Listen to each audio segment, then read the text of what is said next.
Ang magandang tanghali sa inyong lahat. Tayo ay kumakain ngayon. At siyempre habang tayo kumakain, may napanood tayong balita tungkol kay Yana Motovlog. Yana Motovlogger, pangalan niya ay Yana. Tunay niya pangalan ay Yana Aguinaldo. At ngayong araw nga po ay meron po silang preliminary investigation na gagawin.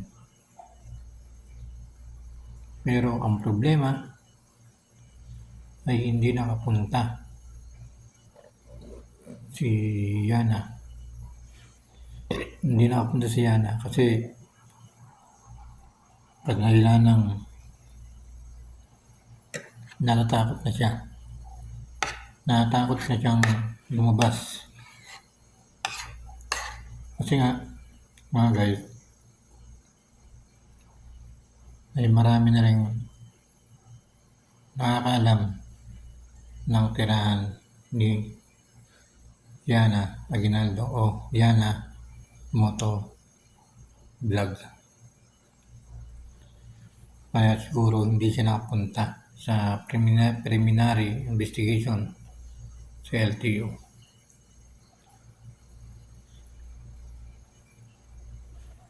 Kaya dapat sa susunod, mag-ingat-ingat na lang po ng papakita ng mga pastang hindi maganda.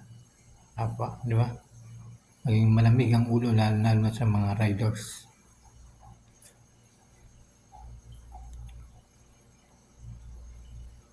Sana nga sa susunod na investigation sa LTO ay makita na natin si Yana na pumunta para may labas niya yung kanyang gustong sabihin, ang kanyang side, para maging malinaw ang lahat. Kung dapat nga ba siya tanggalan ng lisensya.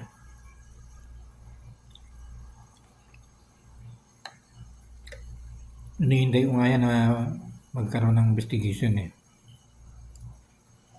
Pero ang pumunta lang ay si Kuya Jimmy Pascua. Yun lang ang pumunta, pero si Yana ay hindi nagpunta. Natakot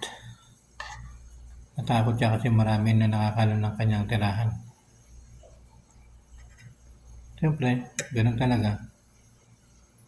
Dapat din talaga mag-ingat, diba?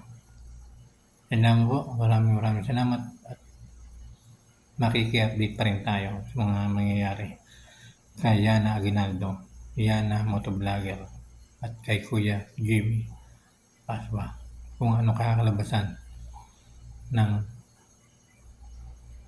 kaso na yan. Sana mabigyan ng katarungan kung nangyari kay Kuya Jimmy Pascua.